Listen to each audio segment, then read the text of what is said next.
Yeah, I'm running up on him again, grabbing the bag, and running off. I'm answering the questions, unadulterated and unrequested, because you guys didn't want to hear from me, but I want you to hear from me. What's up? It's your boy Cintron. Come back at you with another analysis video, and I kid you not, that's the real name. Getting into some fan mail here.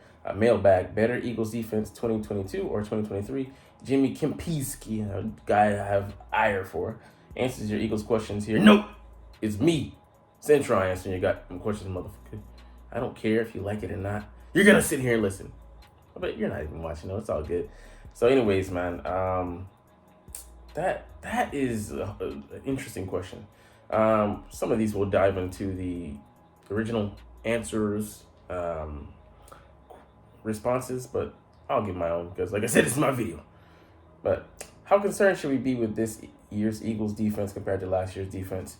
A lot of people, I see this just flying flippant, especially among creators and even some people in the media as well, touting this Eagles defense as just as good, if not better, improved upon the 2022 defense, and I'm just like, that's hogwash. We lost key components, we lost guys, to free agency, and the replacements are unproven. So we don't know. Even though Jalen Carter is supposedly seen as a generational talent coming into the NFL at D tackle, there's no way straight up he replaces Javon Hargrave and what he brought last year, even with his poor run defense, having a 49 rating against the run, which is just piss poor. Even though he did provide us with sacks, but I would rather have a more solid run defense and have the ability to threaten the quarterback than what we had last year, which is record-setting defensive low, and going to the Super Bowl allowing 4.6 yards a carry, which is just ridiculous. But yeah, it's the guys, even the guys that stayed, they're a year older, and guys like Hassan Reddick's case, that's not a big factor, but Brandon Graham and Fletcher Cox, it most certainly is. And we're replacing both starting linebackers and both starting safeties, and we just don't know what we're going to get from the guys coming in to replace them. Even though, like, one guy, Reed Blankenship, he's stepping into his second year, so theoretically he should be better. Jordan Davis was a rookie last year. He's stepping into a starting role. Theoretically, he should be better, but we still don't know how they're going to gel and vibe together. And they're the weak link as compared to the offense, theoretically speaking. And also having a new D coordinator, he could keep some of the elements, which we believe he will do, that were successful last year, and him being a disciple of the same coaching tree, the Vic Fangio tree, that Jonathan Gannon, that motherfucker, descends from. But that being said, we still just don't know. There's so many unknowns, and we're not gonna have 70 sacks again this year, like we did last year. And even if we are better run defense, that still doesn't guarantee us shooting up the rankings or like maintaining the rankings that we had last year. The corners are also a year older, which something to pay attention to. But it's I'd be hard pressed to call this defense improved. It's insane to say that without even knowing the results of training camp. So we shall see. But I don't believe we're marketably worse. But I'd say at the very least, right now we're at a standstill. But I would call that defense. If Sean Desai had that defense last year, I would much rather give that to him than this year's defense, even with the improved pieces. Just because I believe he would have won it all with those guys. And just insane that you had that much talent, but you couldn't win it all because of your stupid philosophy and your shortcomings as a coach and your meowness. So, anyways, let's get into it. Looking at some of the positions. So right edge, Josh Sweat, he's still an ascending player. He's a year older. I think he's 26 now. So I mean, that's a draw. Brandon Graham, yeah, you gotta say he's gonna be worse this year, being 36 versus 35. Even though he did have a career year last year with 11 sacks. Derek Barnett versus slash Robert Quinn versus Derek Barnett, negligible because the guy didn't even play last year, and he's our edge 3. If we're counting on him, that's a very bad sign. Hassan Reddick got Sam linebacker. Yeah, it's a draw because he's gonna have attention on him, but he still has his surrounding pieces to threaten and to take away just enough attention for him to pop. Sam 2, Patrick Johnson over Noah Smith. That's an upgrade, but How many snaps will we see Nolan Smith in? I'd say I'd expect him to see him more across the formation, and we'll get to that a little bit later. Not just at the Sam replacement, him coming in to sub for Hassan Reddick, but see them. You expect to see them on the field at sometimes on at the same time, as well as playing a myriad of positions. I could see him playing all three positions and rotating in and being a joker player for us. The other guys, nose tackle, Jordan Davis. I agree with that, even if just a little bit. I'm not going to say how much, but we'll see. Other nose tackle, Linval Joseph. Of course, Marlon's going to be a downgrade. But I don't even know if he'll play that role because we have another guy, Ellis, who's 360, could challenge for that role. I would love for to see what he could bring to the table. I don't know if he gives us much push in the pass rushing game, but I do know that he has a girth, pause, to play it. Fletcher Cox, D tackle, of course, is going to be a downgrade because he's a year older and he was already he was playing on a snap count last year, and he was the most effective in that role in rotation, but asking him to play 70% of the snaps just is not a good deal for us as of right now. Javon Hargrave, like I said, he's better than Jalen Carter, but Jalen Carter could quickly change that with his excellent rush defense that he brings to the table. But that's in theory because he hasn't played it down in the freaking NFL, so we'll see. But on paper, just even for me, if he upgrades that aspect of Javon Hargrave's weakness, and I don't care what I know that he'll bring some pass rush ability, but if he can truly learn and upgrade that, he could eventually be an upgrade by maybe season end, because like I said, the the rush defense element is so big of a component. Milton Williams, he's going to be able to tick up. I mean, the guy was, had 4 sacks last year, but he got better as the season went along. And he's only in his second year. He's a third year guy now. Just crazy that he's a rotational piece in our back defensive line. But Ndamukong Suh, yeah, he's better than Moro Ojomo and Kentavious Street, but Kentavious could push for that. He could give us a pass rushing element as well as being able to play on the edge. And Moro Ojomo, similar to that, but he doesn't really have the pass rush. He's more of a run defense player at this point. Linebackers, like I said, replacing T.J. Edwards with Nakobe Dean is going to be a drop-off because we don't know what Nakobe is going to bring, even though he flashed in one game and, played sparingly as a backup in others and mostly on special teams. But he has green dot, but that doesn't make him Green Lantern of our defense all of a sudden. All right, will linebacker Kaiser White, Nicholas Morrow, and Christian Ellis, even though people ding Kaiser White, he was just put in a bad position. He gave us pretty solid play. It's going to be a downgrade just because those guys aren't, just speaking frankly, aren't as good as Kaiser White is. Cornerback 1 and 2, like I said, they're more static, but you expect them to play to that level. I don't think it'll be a huge drop-off if they do have, take some steps back, but I think they'll mostly play to the level we saw last year. Avonte Maddox, I don't know, man, because if he stays healthy for most of the season, that'll be actually stock up because his best ability, the best ability anybody can give, availability, he didn't have last year. He missed 4 to 6 games. I know he's missed 5 or 6 games for us, or more than that, including the playoffs.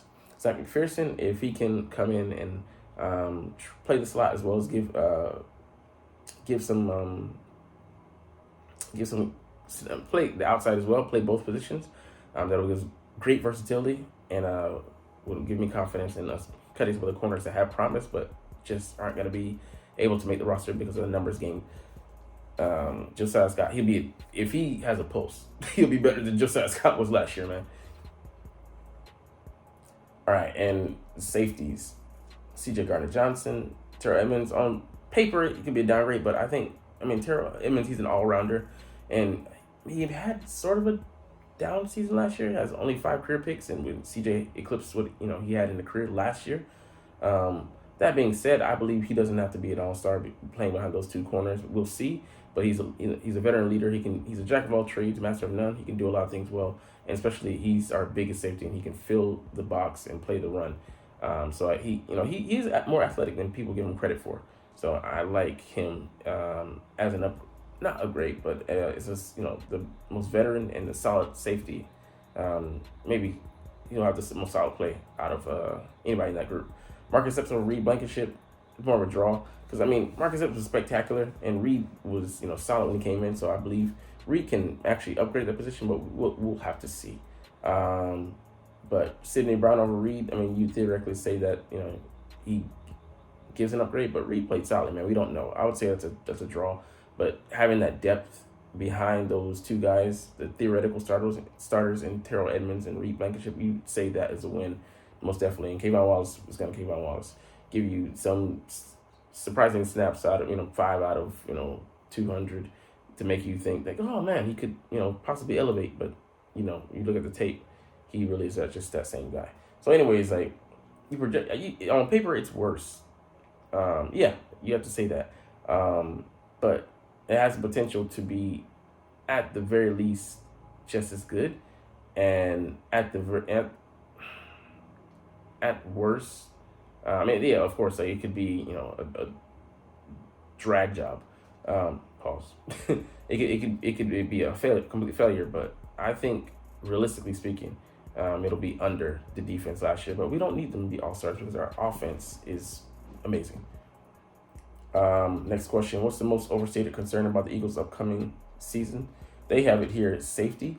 I would say it's linebacker because we don't look for stellar linebacker play. We don't even look for I hate to say it, above average play. We just look for decent play because just by nature of us focusing on the other positions, we put a premium on getting after the passer by way of the D-line and O-line. So, and in other foundational positions, cornerback, wide receiver, of course, quarterback, safety is like one of the last priorities. Linebackers even underneath that. So that being said, like when you're like a last priority position, there's only so many resources we can allocate to that position. So you get what you get, and like I was surprised at how he even invested a 3rd round pick last year in the Kobe Dean. But he saw the tremendous value when the guy dropped, for mysterious reasons, but just ploy to sink his ship and hopefully some team take advantage. But I mean, that being said, I'm glad we did, and we kind of get what you get. Like when we got lucky drafting T.J. Edwards. He was a free agent. We were fortunate that we were able to sign Kazir White to low end deal because the linebacker position around the league, I mean, it's gotten better, but still, when you're judged as a guy that doesn't have, superior talent, they're going to slot you in this amount. And we got him at a bargain last year, and despite his solid play. But, we really, really invested little, $1.05 million to Nicholas Morrow, and Christian Ellis, he's making less than that. Him coming in as a guy coming off the practice squad that showed some promise off of Minnesota Vikings practice squad after he was cut by them. So, I mean, like I said, we don't put a lot of investment in the position, so we kind of get what you get. And decent play would be solid, would be enough for us to scrape by and let the other positions handle the work. And they don't need to truly be the glue of the defense. All we need is one linebacker to just kind of handle his job, and then the other one can just kind of be there. All right. With the Eagles' defensive line depth and linebacker weakness, does it make sense to use Nolan Smith as more of a Sam Parsons Michael Parsons like role instead of lining up at edge? Can he drop into coverage? To answer the second question, yes, he can. You can see you're not gonna play this play here, but he dropped right underneath the guy and was able to, after the ball was tipped, get in there, get his hand underneath it, and bring it in. So I mean, solid athletic play from him. It shows his athleticism, that 4.39 speed being put to use. But also, I would love for him to be everywhere and anywhere in our defense. Just truly, like I said, being a joker, confusing the hell out of opposing teams' offenses, and giving us a chess piece to use just to create chaos. Because I mean, the guy's fast. You have to account for him, and you're gonna want to know where he is. And then you have other guys like Hassan Reddick, who is a threat coming off the edge. Guys pushing from the interior. A guy like Jordan Davis, who could be unleashed as an athletic monster if we decide to do that, which I hope we do in spurts. when they're thinking that, oh, he's gonna just gap. Oh, he is the gap coming at us right now, and we're gonna fall into him. Shout out to my 90s babies, 80s babies too. But yeah, he can be so versatile in what he can do. I just hope you don't try to overload his plate. But if we just have to relegate him to maybe two roles, rushing and then coverage, and then maybe in that middle zone, like floating, to make tackles, just attack the line of scrimmage, attack anybody that moves, that looks to have the ball. Man, it could do wonders for our versatility, our scheming, and like I said, making us multiple and confusing the hell out of opposing teams. So, all right, I am optimistic about Jordan Davis' upside, but I'm curious how you think we will measure his impact, because I doubt that QB hits, pressures, or sacks will fill his stat sheet. Is it just an eye test? Jordan Davis is mostly for us. He's going to play the role of creating opportunities for everybody else. So he's going to be holding guys up, gapping, trying to get off of the block and then make the tackle. So those two main roles. Yeah, we'll use him some as a pass rusher. He was marked in the Washington game last year. One of them, I forget which one. Having rushed the quarterback 14 times and getting 4 pressures, which is taking advantage of that skill ability ever so often, kind of like Jonathan Gannon did with the stunts last year. It's one thing I'll give him credit for. He used it sparingly, so when we did use it, we did employ it, it freaking worked. We got home nearly every time, and if we didn't get home, it caused either deflection or turnover, or just the quarterback to get happy feet and throw the ball before he was ready. So it makes us truly effective, and we use things sparingly, and we have so many tools in the toolkit like Batman. They don't know what's coming, Batarang or the smoke bomb. But yeah, man, Jordan Davis is gonna be more of a smoke screen for us in that regard, and we can use that offensively and defensively. Do you believe the combo of the Eagles' talent, the vets who may hang it up after this year, and Jalen Hurts' ridiculous work ethic is enough to overcome the Super Bowl loser jinx? Yeah, man. Jinx are highly overrated. Even the manager, there's things that I hang on to in the back of my mind. I don't like that. That feels uncomfortable just because I know the direction it's going, or I know the history behind it. / some of the numbers do match up. You're like, okay, the Jinx thing that just looks to be legit. But I truly believe that the Eagles are one of the elites in the NFL this upcoming season, and definitely the NFC, the only elite I would put them at. I don't see anybody else. Other teams just have obvious flaws. We don't. You have the superior roster too.